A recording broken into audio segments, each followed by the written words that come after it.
குழந்தைங்களா, நான் இன்னைக்கு உங்களை உங்க சித்தி வீட்டுக்கு அழைச்சிட்டு போக போறேன்.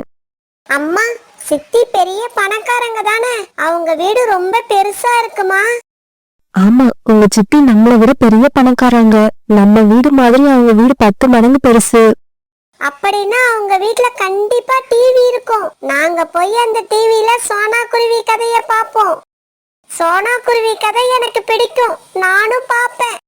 சரி சரி, அங்க போய் இந்த 2 பேருமே பெரிய டிவில உங்களுக்கு பிடிச்ச கதைய பார்க்கலாம். நான் என் தங்கச்சி கிட்ட நேரம் போறது தெரியாம பேசிக்கிட்டே இருப்பேன். சோனா குருவி பயணத்துக்கு தேவையான பொருட்களை எடுத்து ஒரு மூட்டையா கட்டி எடுத்துக்கிச்சு. பிறகு சோனா குருவி, பியூட்டி, குக்கு இவங்க 3 பேரும் அந்த காட்டுல இருந்த ஆட்டோ ஸ்டாண்டை நோக்கி பறக்க ஆரம்பிச்சாங்க. அந்த ஆட்டோ ஸ்டாண்ட்ல கோரிக்காக ஆட்டோ வச்சுக்கிட்டு தயாரா நின்னுகிட்டு வந்தது. சோனா, நீ சொன்ன மாதிரி கரெக்டான டயத்துக்கு வந்துட்ட. முதல் முறையா ஆட்டோல பயணம் பண்றதால குழந்தைங்க 2 பேரும் ரொம்ப சந்தோஷமா இருந்தாங்க. கோரி அக்கா, வழியில உள்ள ஸ்வீட் ஸ்டால்ல கொஞ்சம் வண்டியை நிப்பாட்டுங்க, என் தங்கச்சி வீட்டுக்கு ஸ்வீட் வாங்கிட்டு போகணும். பிறகு வழியில இருந்த சாகர் புறாவோட ஸ்வீட் ஸ்டால்ல கோரிக்காக ஆட்டோ நிறுத்துச்சு. சாகர் அண்ணா, நான் என் தங்கச்சி வீட்டுக்கு போறேன், அதனால எந்த ஸ்வீட் நல்லா இருக்குமோ அதுல ஒரு 1/2 கிலோ கொடுங்க. சோனா, அப்படின்னா குலோப் ஜாமுன் வாங்கிக்கிட்டு போ. ஏன்னா குலோப் ஜாமுனை இன்னைக்கு தான் தயார் பண்ணி எடுத்துக்கிட்டு வந்தேன். இங்க பாரு சோனா, கடைக்காரங்க சொல்றத கேட்டு நாம உடனே ஒரு முடிவுக்கு வந்துடக்கூடாது. சாகர், ஒரு குலோப் ஜாமுனை எடுத்துக்கொடு, எப்படி இருக்குன்னு பாக்குறேன். கோரிக்காக இப்படி கேட்ட உடனே சாகர் புறா ஒரு குலோப் ஜாமுனை எடுத்து கோரிக்காகத்துக்கிட்ட கொடுத்துச்சு. உடனே கோரிக்காக அந்த குலோப் ஜாமுன் சாப்பிட்டு முடிச்சது. எனக்கு என்னவோ குலோப் ஜாமுன் அந்த அளவுக்கு நல்லா இருக்கிற மாதிரி தெரியல. சாகர், நீ லட்டு ஒன்னு எடு. உடனே சாகர் புறா லட்டு ஒண்ணு எடுத்து கொடுக்க கோரிக்காக அந்த லட்டையும் சாப்பிட்டு முடிச்சது. இது கூட சுமாரா தான் இருக்கு. லட்டுக்கும் பக்கத்துல ஒரு ஸ்வீட் இருக்கே, அந்த ஸ்வீட்டை எடு, அதையும் டேஸ்ட் பாத்துறேன். இங்க பாரு கோரி, இதுக்கு மேல சாம்பிள் எடுத்து கொடுக்க முடியாது. போற போக பார்த்தா நீ டேஸ்ட் பார்த்தே கடையை காலி பண்ணிடுவ போல இருக்கு. இங்க பாரு சாகர், சோனா ஜம்ஜமோட ஸ்வீட் கடையில தான் வண்டியை நிறுத்த சொல்லுச்சு. கோரி அக்கா, நான் எப்ப அப்படி சொன்னேன்? நீ கொஞ்ச நேரம் வாயை மூடு. ஆனா நான் தான் சாகர் புறாவோட கடையில ஸ்வீட் நல்லா இருக்கும்னு சொல்லி இங்க அழைச்சிக்கிட்டு வந்தேன். கோரிக்காக இப்படி சொன்ன உடனே சாகர் புறா கோரிக்காக கேட்ட ஸ்வீட்டை எடுத்து கொடுத்துச்சு. அதையும் சாப்பிட்டு பார்த்த கோரிக்காகவும் இப்படி பேச ஆரம்பிச்சது. நீ கொடுத்த 3 ஸ்வீட்ல முதல்ல சாப்பிட்ட குலோப் ஜாமுனே நல்லா இருந்த மாதிரி தான் இருக்கு. சோனா குருவிக்கு அதுலயே எடுத்து கொடு. பிறகு சாகர் புறா குலோப் ஜாமுன் பேக் பண்ணி கொடுக்க சோனா குருவி அதை வாங்கிட்டு அதுக்கான பணத்தை எடுத்து கொடுத்துச்சு. பிறகு இவங்க 3 பேரையும் ஆட்டோவில் ஏற்றிக்கிட்டு கோரிக்காக மறுபடியும் பயணிக்க ஆரம்பிச்சது. பிறகு கொஞ்ச நேரத்துக்கு அப்புறம் எல்லாரும் சோனா குருவியோட தங்கச்சி வீடு இருந்த காட்டுக்கு வந்து சேர்ந்துட்டாங்க. சோனா, உன்னோட தங்கச்சி வீடு எங்க இருக்கு? அதுவும் எதிரில் ஒரு பெரிய வீடு இருக்குல்ல, அதுதான் என்னோட தங்கச்சி வீடு. உடனே கோரிக்காக தன்னோட ஆட்டோவை அந்த வீட்டு வாசலுக்கு ஓட்டிக்கிட்டு போச்சு. தன்னோட தங்கச்சி வீடு வந்ததும் சோனா குருவி தன் குழந்தைங்களை கூப்பிட்டுக்கிட்டு ஆட்டோவை விட்டு இறங்கிடுச்சு. பிறகு சோனா குருவி கோரிக்காகத்துக்கு கொடுக்க வேண்டிய ஆட்டோ வாடகை எடுத்து கொடுத்துச்சு. கோரி அக்கா, உடனே போயிடாதீங்க, ஒரு கப் காஃபி சாப்பிட்டுட்டு போகலாம். குக்கு உடனே வீட்டு வாசல்ல இருந்த காலிங் பெல்ல அடிச்சான். குக்கு காலிங் பெல்ல தொடர்ந்து அடிச்சுக்கிட்டே இருந்தான். யாரது காலிங் பெல்ல இந்த மாதிரி அடிக்கிறது? காலிங் பெல்ல இருந்து கையை எடுங்க. உள்ள இருந்து இப்படி சத்தம் வந்ததும் பயந்து போன குக்கு பியூட்டிக்கும் பக்கத்துல வந்து உட்காந்துக்கிட்டான். ஒரு கப் காஃபி சாப்பிட்டுட்டு போலாங்கிற நினைப்புல கோரிக்காக ஆட்டோ பக்கத்துல உட்கார்ந்து இருந்தது. சோனா குருவியோட தங்கச்சி மீனா பிறகு கதவை திறந்துகிட்டு வெளியே வந்துச்சு. சோனா, நீயா? என்ன திடீர்னு வந்திருக்க? இந்த மாதிரி கிளைமேட்ல டிராவல் பண்றது ரொம்ப கஷ்டம். நான் குழந்தைங்க கிட்ட எவ்வளவோ சொல்லி பார்த்துட்டேன், இருந்தாலும் அவங்க சித்தி வீட்டுக்கு போகணும்னு அடம் பிடிச்சதால தான் அழைச்சிட்டு வந்தேன்.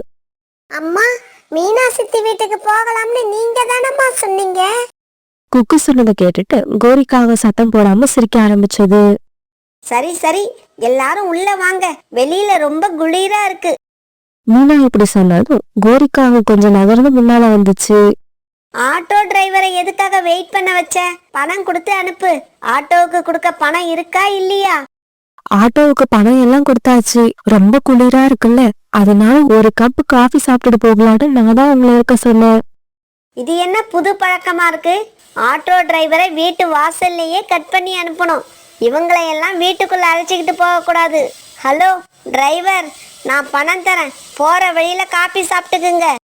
நீ பணம் கொடுத்து நான் காப்பி சாப்பிடணுங்கிற நிலைமையில நான் இல்லை. ஏதோ சோனா சொல்லுச்சேன்னு தான் நின்றுக்கிட்டு இருந்தேன். ஆனா சொந்த அக்காவையும் அக்கா குழந்தைங்களையும் பார்த்த உடனே உன் முகம் போன போக்க வச்சே நீ யாரு, உன் ஜாதகம் என்னன்னு எல்லாத்தையும் கணிச்சிட்டேன். உன் கையால காப்பி வாங்கி குடிக்கிறதுக்கு நல்லவங்க கையால விஷத்தை வாங்கி குடிச்சிடலாம். இங்க பாரு டிரைவர், இப்ப நீ போகலன்னா செக்யூரிட்டியை கூப்பிடுவ. செக்யூரிட்டி எல்லாம் வச்சிருக்கியா? சரி சரி, அவங்களுக்காவது சாப்பிட ஏதாவது குடுப்பியா இல்லையா? சோனா, உன் தங்கச்சி கொடுத்த காப்பி சூப்பரா இருக்கு. இப்படி சொன்ன கோரிக்காகவும் பிறகு ஆட்டோவில் ஏறி உட்கார்ந்து ஆட்டோவை ஸ்டார்ட் பண்ண ஆரம்பிச்சது. பிறகு சோனா குருவி தன்னுடைய குழந்தைங்களை கூப்பிட்டுக்கிட்டு மீனாவோட வீட்டுக்குள்ள போச்சு. குழந்தைங்க 2 பேரும் அந்த வீட்டுல இருந்த பெரிய சோபாவை பார்த்த உடனே தாவி போய் அதுல உட்கார்ந்தாங்க.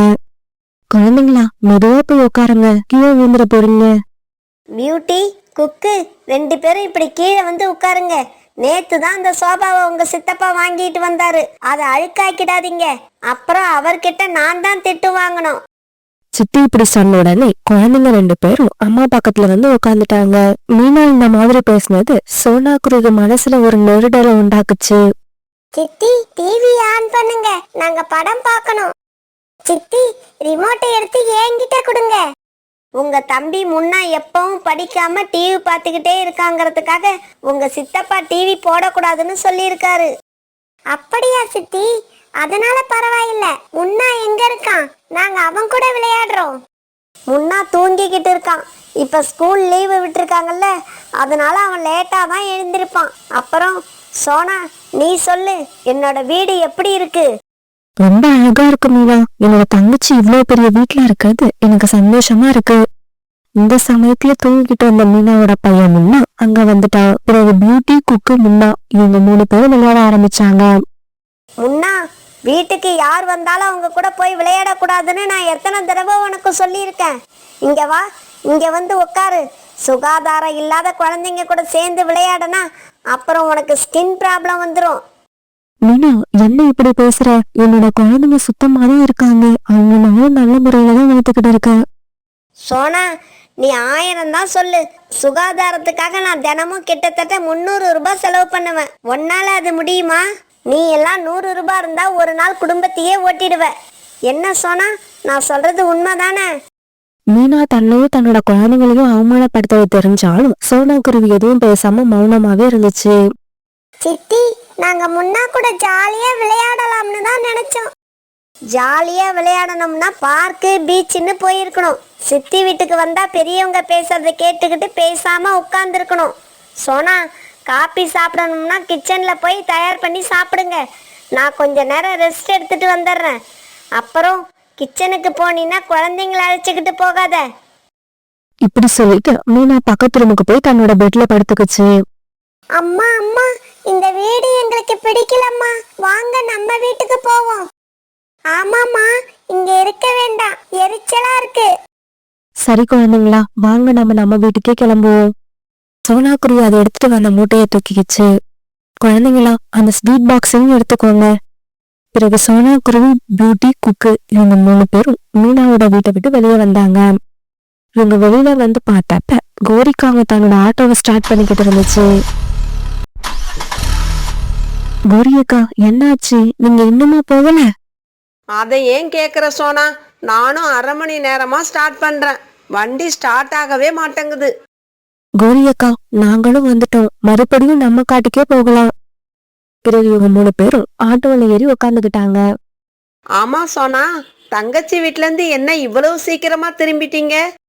கோரியக்கா, நம்மள மதிக்கிற இடத்துல எவ்வளவு நாள் வேணாலும் இருக்கலாம். நம்ம கிட்ட உள்ள பணத்தை வச்சு நம்மள எடை போடுறவங்க கிட்ட 1/2 மணி நேரம் இருந்ததே பெரிய விஷயம்.